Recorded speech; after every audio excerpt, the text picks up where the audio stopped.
So our next session, or next short talk rather, is from Krzton, and I apologize if I pronounced that wrong. Close enough. All righty, I'll let Ali introduce that.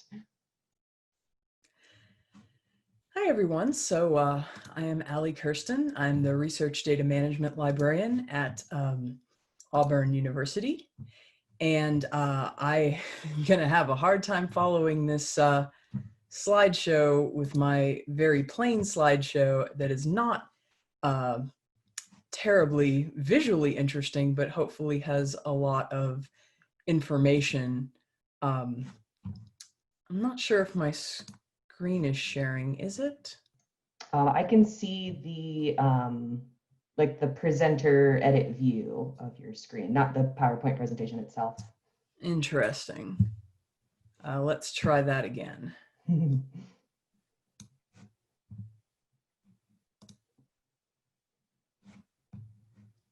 Still just the edit view. Yep. I think I know. So we can see it, but it's it's got the sidebar. Yep, I know what's going on. Sorry about that. Multiple monitor days. Yes, it's probably going to be a day of that. One more time for the road. Perfect. Okay, great. So, as I mentioned, I am the Research Data Management Librarian at Auburn University. This is my second Southeast Data Librarian Symposium. And the first time around was in Atlanta, and I was pretty much brand new, and I sort of mentioned being a one-person show. That is not as much the case as it was before, but it is still true that I am the only person with data actually in her title, and that I am still overall responsible for our programs of data services in general for a major university. So that is why the task of essentially getting us from not issuing DOIs to issuing DOIs fell to me. I did not do it by myself, but I am what you might call the process owner. And so I wanted to provide information that might be helpful for other people who are exploring this process, trying to get DOIs going at their own institution, or even if you are already doing that and you find yourself in the role of actually being responsible for doing this, because it is not, as was mentioned before, hit a magic button and DOIs appear. There's a lot more to it than that. So just to start us off with the basics, in order to share and archive data, data owners need a reliable place to put it. And at Auburn, we did not offer that until fairly recently, because we could not issue DOIs with our institutional repository, which is called Aurora. It is a generic DSpace repository, and it was originally conceived for mostly articles, conference presentations, as many scholarly repositories are. But in order to take it to a place where it could really accept data and have that data be something called FAIR, which is an acronym some of you may be familiar with, we really needed this DOI capability. So I actually began the process of investigating what was involved back in 2018.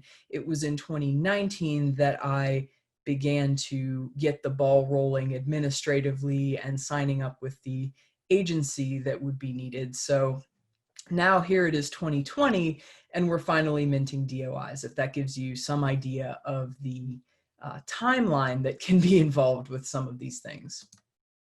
Just very briefly, if you're not familiar with FAIR, FAIR is an acronym for Findable, Accessible, Interoperable, and Reusable. And DOIs pertain directly to two aspects of that F, in that they are a unique identifier, which is necessary for data to be fair. It has to be uniquely identified as its own object. And it also, through the registry, because what the DOI infrastructure is really a registry, facilitates that discovery and citation of the data. And I'm going to move through this. I'm happy to take questions later, but really want to get to the action here as far as our own situation with Aurora. As I mentioned, it is a generalist DSpace repository. It was created in 2013, so it predates my arrival. Anyone who has an Auburn ID can use it, and it is self-service. So for those of you who are familiar with repositories, you know that there are various levels of mediation, quality control. What we essentially do is let the user say, hey, I have this thing and I want to put it in Aurora. And then they log in with their university ID and they do that. They can ask questions, for instance, to me. I'm sort of the go-to person for questions on Aurora in the absence of more subject-specific needs. But in general, we are not really seeking out deposits, and we do not assist with the process unless specifically asked to do so. Keep that in mind for later. But the point is that Aurora was not set up with data in mind. It was primarily set up, as many institutional repositories were, to make articles available through green open access, through sort of self-archiving. So when I decided that we were going to need to add DOI functionality in order to make Aurora a suitable place for research data, I then had to figure out, well, who is going to be our DOI provider? And there are several options out there, but there are really two major ones that anyone investigating DOIs will run across, and those are Datasite and Krzton. You may be familiar with those because they're fairly well known. But Krzton has more of an emphasis on publications and publishers. So just about all of the major publishers use Krzton to register their DOIs. And Datasite has more of an emphasis on data, which was, of course, what our goals were in assigning DOIs. So you do need to keep in mind, what is it that I intend to do with this DOI functionality? And then use that to guide your decision in picking, if you're going to choose one of these authorities to issue your DOIs, which one you pick depends on your purpose. We went with Datasite because of our purpose, and that was what we felt was most appropriate. We saw that other university libraries had that as their provider for some of their data repositories, and so that became the one that we went with. And data sites that have DOIs registered through them then become available in other registries. Re3 data is a big one. It just was the right ecosystem for the purpose that we had in mind. This does involve membership fees. And for a university, you know, if you are not sort of the administrator involved with the fees, and of course I am not, you need to discuss who is going to be covering these membership fees. So in our case, I had to speak with folks at the assistant, associate, dean level, who then escalated that discussion to get the dean's approval. We ultimately pay for this out of our collections fund, so I had to negotiate with the folks who do collections, and then that was just a snapshot of the folks that I had to work with to even get this process running. So you want to make sure, if you're investigating this, that you talk to all of the people involved, especially with procuring the funds for this, because that really can't be overlooked as a step. Now, the fun part. How did we actually get the process running? As I mentioned earlier, it is not push button and go. You need to really test every stage of the process to get this up and running, because mistakes will occur. It's also unlikely, for instance, that you may have this ability, but many of the people who are putting this into place are not going to be the ones to actually code the tools necessary to get DSpace to talk to the actual DOI registry. So that involves coding, that involved a custom style sheet. And in fact, we ended up having to upgrade to the latest instance of DSpace. So these are all things that your IT folks tend to need to do.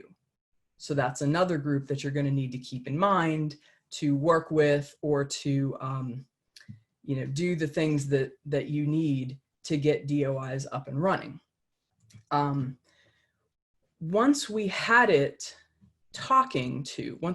DSpace repository talking to the Datasite DOI system, you could then go into Datasite's online interface, and this is something that I do, and sort of check the result.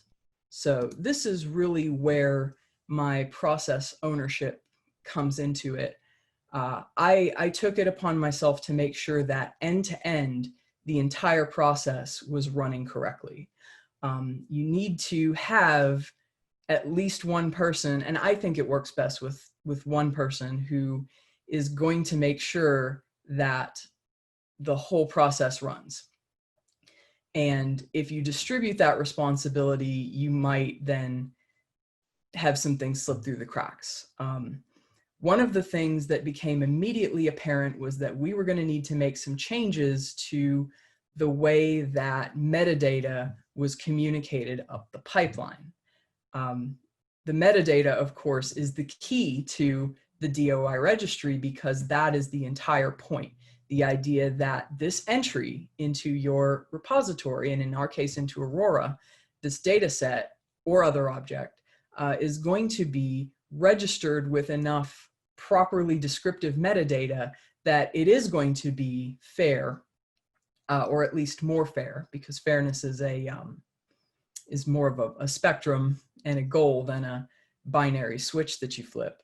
But essentially, we began manually. And this was difficult, and I was constantly watching my emails for the notifications that the process had run. There was some confusion over whether the process had run. And finally, it became apparent that there were hiccups in the way that DSpace was talking to Datasite. And so that involved more intervention in order to fix those steps. And I want to show you what that actually looks like, because I think sometimes it's difficult to really conceptualize it if you can't see some kind of interface that gives an idea of what's going on.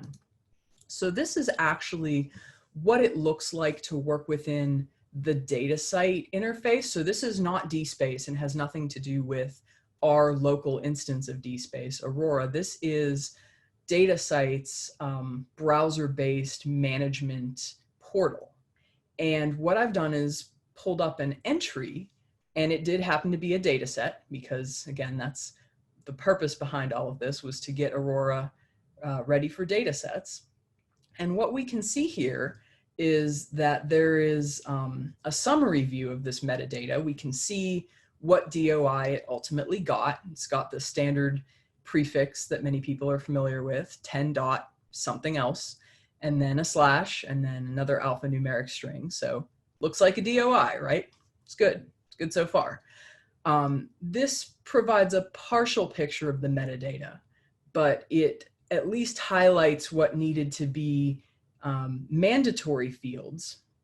And we've got things like title, and of course the author or creator, but some other things that are less obvious and were really the source of our problems is down there where it says dataset published 2020 via the Company of Biologists. There's a lot going on with that. That is contribution type, so in this case dataset, year created, and publisher. And we ended up having problems with all three of those fields, which became evident as we worked through this process and checked the metadata. And so I had to work with, again, mostly the folks in IT, but also our metadata librarian, who was excellent throughout this process, to get that fixed. And we had to essentially rework which fields were going to be mandatory in Aurora, and when we couldn't make certain fields mandatory that are mandatory in Datasite, we then had to essentially create a guide for our approvers to say, hey, listen, we need to make sure that this field is right. So I'll come back to that in the end, but I hope I'm giving a sense of where the process can go awry. Here is what 5 minutes. Yes, thank you. This is what it actually looks like in the XML. So again, if you are in charge of this process, implementing this process, you do not have to be an expert in metadata or XML, but somebody who has familiarity with these things needs to be looking at a page like this so that, for instance, you can see where the publisher is being imported and how, and you can check if there's an issue, which fields are causing the issue. For DSpace, at least, there is a style sheet that communicates the metadata in this form. And so this is really the most direct way of seeing how DSpace is talking to the Datasite registry. So I think by this point, you all get the sense that the metadata workflow was the muddiest point, if I can borrow some instructional terminology there. And it just was back and forth with me and the metadata librarian and the fellow in IT who was mostly responsible for this. And it was just iterative. And every time an issue arose, just go back, see what the link in the chain was that was faulty, and try it again. I'm happy to say that at this point, we do have automatic DOI registration such that you put something in Aurora. Doesn't have to be a data set, it can be any object that Aurora formerly took. There's a process, it runs, the DOI gets put into Datasite in draft form, another process runs, and it gets finalized. But I will say that if I had to pick up on a process vulnerability now, it's that we still have that manual metadata review by the people who approve the deposits. And if you recall, I said we are a self-depositing repository. The approvers, who are our subject librarians, I have some approval responsibilities, but they are distributed among our various subject specialists. We are really asking a lot of them to make sure that this metadata is the way that it should be. And it's been fine so far, but we haven't had a great deal of volume, and I am concerned if we were to have a significant uptick in our deposits that it could stress that point in the chain. So yes, essentially right now we are still just getting a steady drip of deposits. Now that we have this functionality, we are ready to celebrate it, advertise it, get people on board, and get them thinking about Aurora as a data repository, as a place that they can, as one option. It doesn't have to be the option. We still direct people to discipline repositories. We still direct people to not make data open that shouldn't be open. Of course, that's a huge concern. Aurora is open, as are many other repositories. But this is somewhere that they can put their data instead of with the publisher or instead of on one of the generic repositories. And so our future direction is to encourage data deposits and possibly even assist with the process itself. But of course, we do have limited personnel. The jury is still out on whether Aurora, being a DSpace repository, is going to be our data repository forever. I still have some interest in possibly starting up a proper data-only repository as opposed to this generalist repository. But for now, I'm just happy that this is working. So I do see that we're about at time, which is good because here we are at the final slide. And I'm happy to take questions if there's any time for them. Yeah, we do have one question in the Q&A. So Samuel asks, did you receive the DOI failure report, and how do you resolve the failed DOI in that report? I don't think that has happened yet. That's an excellent question. I think that, I've done pretty much all I can to make sure that these don't fail, but things happen, and sometimes things happen for reasons that are a mystery to all. I have not gotten such a report, nor has my fellow down in IT, but I think that's the kind of thing we try to catch at the sandboxing stage. I'm sorry that's not the best answer, but having not seen the report, I wouldn't know what to tell you about it. Alrighty, thank you so much, Allie.